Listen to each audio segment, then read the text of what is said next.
Today is a wonderfully difficult day.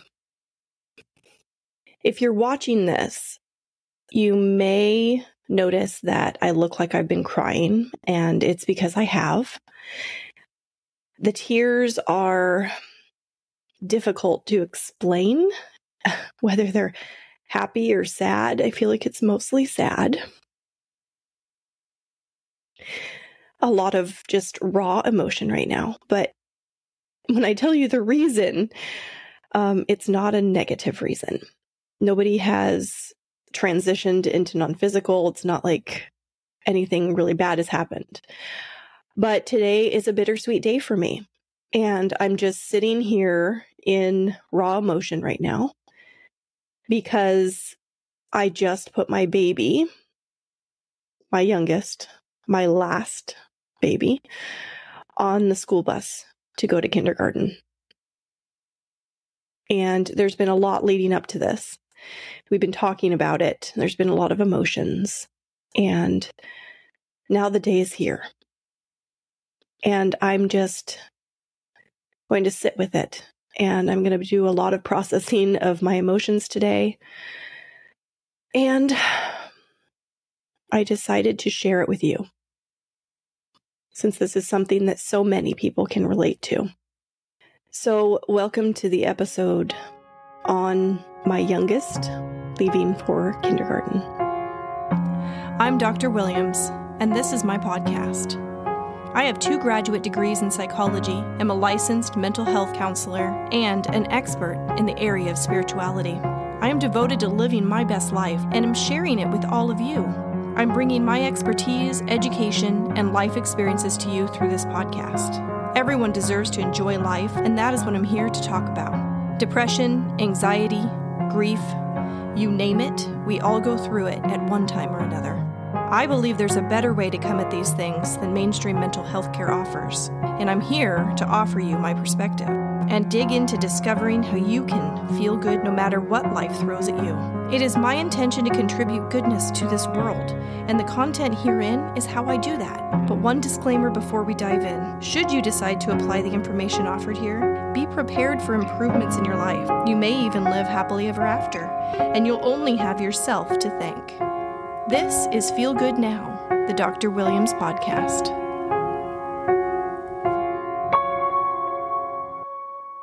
It's a weird feeling to know that my time is mine now, because for 7 years, my focus has been on my kids. From the moment I held my oldest son in my arms, my priorities completely shifted. And I'm still a little emotional. The tears might come and go. But my focus has been on them. And it has been my top priority, and still is my top priority, but they've been with me. You know, they've been in my care and under my watch practically for the entirety of 7 years, except for a few transitions which started to happen in recent time. And the reason that this is so bittersweet is because it's a big change, and some of it feels like loss. And yet, in another way, it feels like gain. It's such a strange feeling to sit with mixed emotion. And I know so many other mamas, other parents, other guardians go through this same experience. It was hard enough to get Austin on the bus for kindergarten for the first time. But even then, and I cried then too. But then I turned around and I still had another child to take back home with me as we waved to the bus, and I had him to still take care of. And so my focus was still on a child, even though Austin was away at school. But I came home alone today. And usually this is something that I embrace, even something that I look forward to, is having some time to myself. because I am so focused on the kids and I'm always serving them and taking care of them, and it takes up the majority of my time. But now it's just me, and the house is strangely quiet. And I know he's safe. I know they both are. I know they're both safe. And I'm anticipating that Ian's going to have a fun day today, because we went to his school and we met his teacher and he loved his classroom. He didn't want to leave. And I know he has 2 friends in class. So I know it's going to be a positive thing. But he was anxious. He was scared for the first day to get on the bus, even though all of last year he couldn't wait. He kept saying, when do I get to ride the bus with brother? When do I get to do that? So last year it was eager anticipation. But then when it was really here, he started to get anxiety. So John came this morning to see him off on the bus. We all were there. And he was scared. He was holding back a little bit. And we'd been doing a lot of talking about, when the bus comes, you've got to get on the bus. And he did great. He really did. I feel like I have been preparing for this moment. And I didn't realize until the other day that what I had been doing felt originally like I was preparing Ian for going to kindergarten. But then I realized that I also was preparing myself. You know, people always say it's harder on the parent than it is on the child. And I believe that. It's definitely overwhelmingly emotional to have such a big change. But it started in preschool. At 3 years old, he was enrolled in a church-based preschool, and that was only 2.5 hours a day, 2 days a week. So that was just a very easy transition into going to school, being away from mom. And me having some time to myself, not having Ian there. But Ian didn't really react well to it. He often was crying at drop-off. He wanted to stay with me, and he kind of had a difficult time leaving me.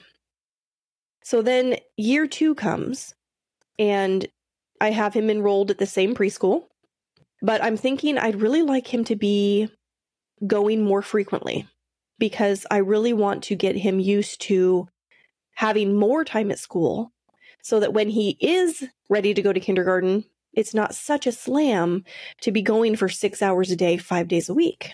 So I enrolled him in the 2 days a week for 2.5 hours at the church-based preschool. And then I also enrolled him at a preschool at the Boys and Girls Club, which was 3 hours a day, 3 days a week. So it was a lot more time than the previous year, but not as much time as kindergarten would be. And his second year of preschool, he was like a different kid.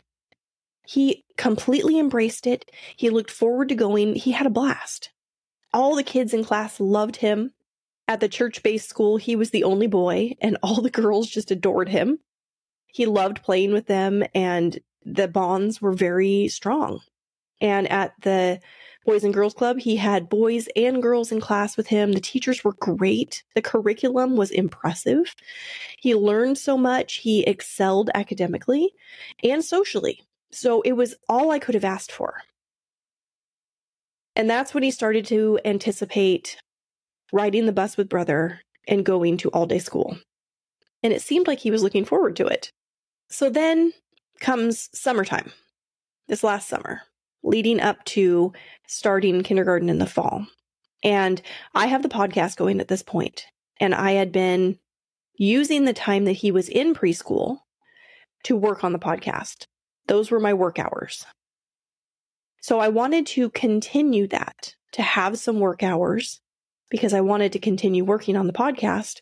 But since it was summertime, I needed childcare. Austin could have gone to the Boys and Girls Club, and they have a great program in the summer. Kids can go all day for working parents. They have summer camp, and it's 5 days a week. But Ian was too young because you have to be 6 in order to start going to the Boys and Girls Club, and he was 5. So my best friend offered to watch him for me. And she actually ended up watching both the boys because Austin preferred to go to her house than he did the Boys and Girls Club. So 3 days a week for 8 hours this summer, Tuesday, Wednesday, and Thursday, they were going to my best friend's house and I would work on the podcast. So this was even more time away from each other than he had been when he was at preschool. So we got into this groove of really long weekend. Friday, Saturday, Sunday, Monday, the boys were with me at home. And then Tuesday, Wednesday, Thursday, they were with my best friend. And I was working on the podcast. And thinking about that, I mean, I liked that it was preparing Ian for being away more. And I think it really did help. But overall, I think that I needed that. I needed that for me to transition because this is a huge change in my life. It's monumental. My life is never going to be the same again. Comes the tears again, just acknowledging that. It's welcomed because I love doing this. I love building my business and I love podcasting and I love the connections I'm making. And I am career focused. So this is allowing me some more freedom to explore that and to nurture it. But it's still sad because though I will be filling my days with something I enjoy doing, there's something so nice about having one of my littles with me.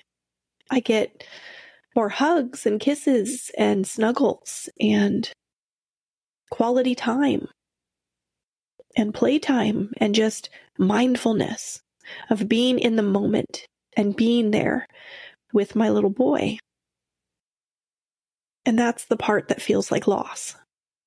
Not to mention that I have this feeling of less control, of keeping my babies safe.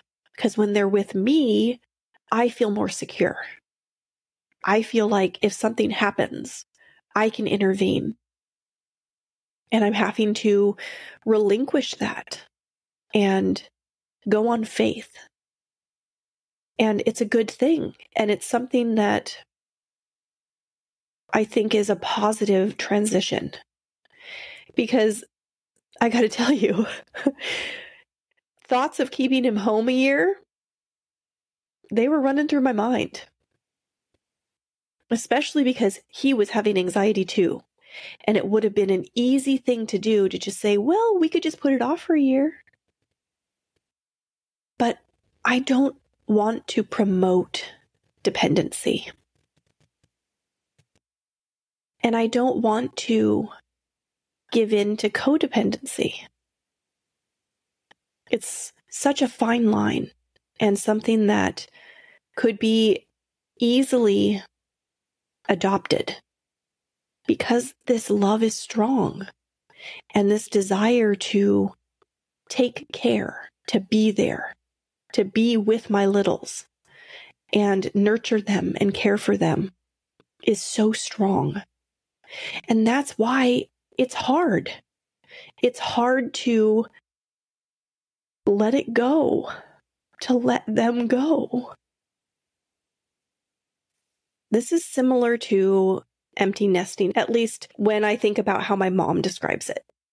My mom had kind of a different situation because she raised me for almost 12 years before she had my sister and then raised her.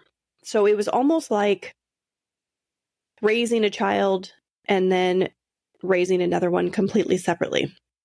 Although I actually was the kid that came back home quite a bit, even as an adult. I kind of went and then came back and went and came back.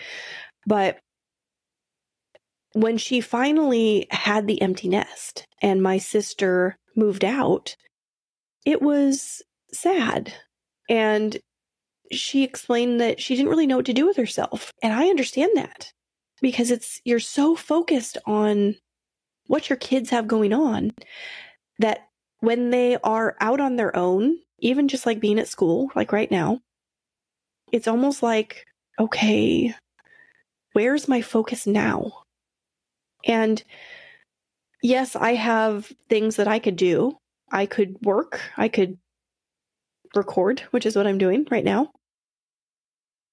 Or I can just embrace the freedom. And my mom explains that empty nesting was hard at first, and then it became kind of nice because she was able to do what she wanted to do when she wanted to do it. And it was a big change. And that's the sweet part, right? That's where I get to come into this focus on me again. I have been so focused on them and fitting me in wherever I could. When Ian was at preschool, I'm fitting in the podcast. And when he was home, I wasn't working on the podcast. Like that was how I managed my time. Kids are first priority. And then with the time that I have to work with, where I'm not taking care of them, I fit in things that have meaning to me. And I'm not saying that's the perfect way to go about it. It's just how it naturally occurred for me for these past 7 years. Even when I was getting my doctorate, I mean, I was writing when the kids were napping. I was fitting it in when I wasn't being a mom. Would you like to have an ad-free experience? I know you probably have my intro and my outro memorized by now, and maybe you just kind of want to cut out that ad space, this one right now that you're listening to, so that you can just get all of the content of the episode. Well, if that does sound like something that you're interested in, I've put together a Patreon account, and I'm offering all of the episodes I've recorded so far without that extra stuff, so you just get the content. And I'm also going to be offering members early access to the newly released episodes. So I'll be putting those on Patreon several days before the episode releases on all the other podcast platforms. So you'll be able to listen before everybody else. You'll also get access to the Dr. Williams Pod. It's a community where we're going to be able to interact and know each other on a more personal level. I'm going to be offering some Q&As so that we can really dive into some of these topics, and you can share your thoughts and I'll share my thoughts, and we can have a dialogue going. I think that we all could benefit from that. So that's something else I'm going to be offering. In addition, I'm going to be putting together a lot of exclusive content, things that I'm working on, creative projects that I have that are only going to be available to those people who are members on Patreon. You can find the link to the Patreon in the show notes, and I'm also going to post on social media, so you should be able to find it on all of my pages there as well. I look forward to getting to know all of you guys better and engaging in some co-creating together. For now, I'll just get back to the episode. See you on Patreon. And now, the majority of my time is going to be mine. 5 days a week. The boys are going to be at school for 6 hours a day. And I get to go somewhere if I want to. I don't have to find someone to cover for me if I want to go get a haircut. I just realized that. Like, I could schedule a haircut and not have to have somebody come in to watch the kids so I can go do that or bring them with me. It's this sense of freedom that I haven't had up until now. And so part of me feels like I have done this for 7 years. Take a break. Relax. Let yourself just be. And that's actually what I designed today for. I knew that Ian was going to be going off to kindergarten today. And up to this point, Monday was not a working day for me because I was working Tuesday, Wednesday, Thursday. So I put nothing on my schedule for today. Nothing. I had even talked to my mom and she's like, well, what are we going to do? Do you want to hang out? And I was like, I am just going to see how I feel. And I'm going to process my emotions, which is part of what I'm doing as I'm talking to you about this. And I just am going to allow myself to be. That is what feels good to me right now. I have a mix of emotions. And I know that that means that I am in and out of alignment as I'm processing all of that. When I think about the good aspects of Ian being in kindergarten, whether that's good for him or good for me, that feels good to me. I'm in alignment when I am seeing things that way, because that's how my inner being is seeing it. Because this is a moment of evolution for me and for him. Our lives are going to be different from now on, now that he's in school. And that evolution is a positive thing. It's just a big step into an evolved life. So when I'm focused there and I'm in alignment, then today feels really good. When I focus on not having my baby with me, and not being able to hug him, or talk to him, or play with him, then that feels bad. I get sad. And that just means I'm out of alignment. Because my inner being is only positively focused, only sees the positive aspects of this big evolutionary change. But when that's happening, when I'm having that feeling of loss, when my emotions are negative, I'm not giving myself a hard time about it, because it's part of the process. It's necessary. And that's why it's okay to embrace those negative feelings, because you know that it's the contrast in your life which is bringing about positivity in the future. Because I know I don't like the way that this feels, it makes me literally create a different future for myself, which allows for me to live in the positivity when that occurs. So I know, because I'm feeling this way and I have that negative response, I know I'm creating something better. Step 1 moments are necessary moments. We have to have these contrasting experiences, which we process through negative emotion. That's how we know we're in a contrasting moment, in order for me to create something else. And when I look at it that way, I don't feel bad anymore. It aligns me again. It allows me to align with this process of expansion. It allows me to align with the life I'm creating in the future, which is all positivity. Because through my negativity, I know I am building the opposite. So I know that there's going to come a time where I don't feel this way anymore with Ian going to school. I'm going to just see the positive sides of it. I'm going to be living the positive sides of it. The business is going to grow. The podcast is going to evolve. I have another podcast that's in the works. Now I'll have more time to work on that and actually launch it. Just like with everything, this moment is just a pinpoint in time. And I'm here and I'm experiencing it. But I'm not going to always feel the way that I feel right now. As time progresses, everything is evolving. And as I start to embrace my freedom more and do what I want with my time, which is going to grow things like my business and the podcast and whatever else I choose to focus on, those things are going to expand in importance to me. And though nothing could ever take the place of my children as my top priority, I would drop anything to take care of them first. They aren't going to need me as much anymore.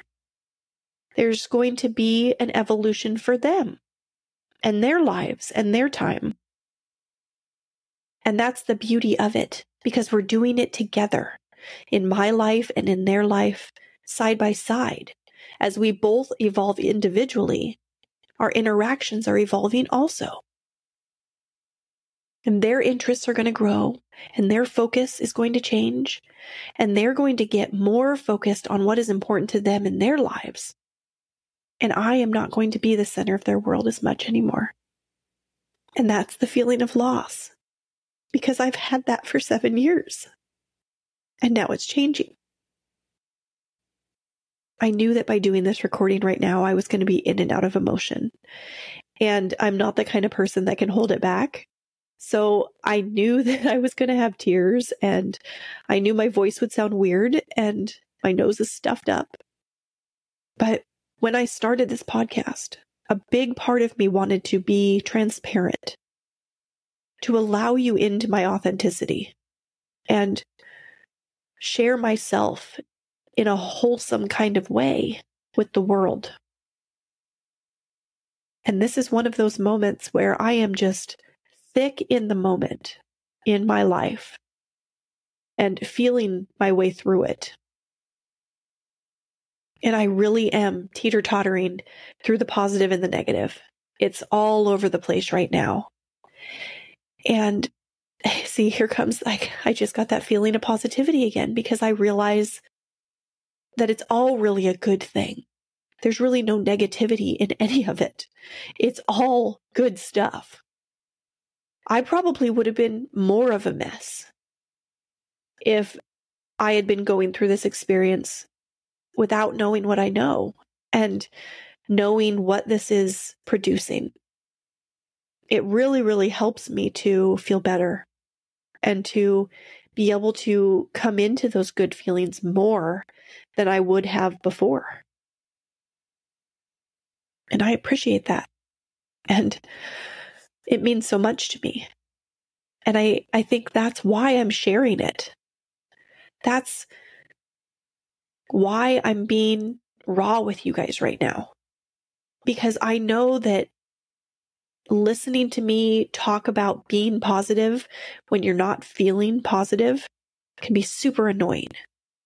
So this is that real moment for you to see me and how I go through contrasting moments and how I'm still experiencing the negative with the positive, but I see the negative as a positive.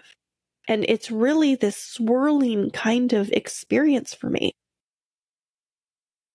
to be in this moment where I have so many different emotions, but I still see them as all good things. And the negativity is more of a temporary acknowledgement. When it happens, I have some tears fall, and then I start acknowledging that this is creating something better, and it brings me back into alignment. I know I'm in and out right now, but I still appreciate the whole thing. This is me sharing how it works for me with all of you. I really am not here to preach to anybody. This is the truth that I have come to know that I am sharing. And right now, I'm in it, living in those moments right now that some people view as difficulties in life. I'm having one of those. But I still have the focus of seeing the bigger picture of what it's really doing in my life. And that is pivotal for me. When I do feel the negativity, it allows me to bring myself out of it and get back into a better feeling space.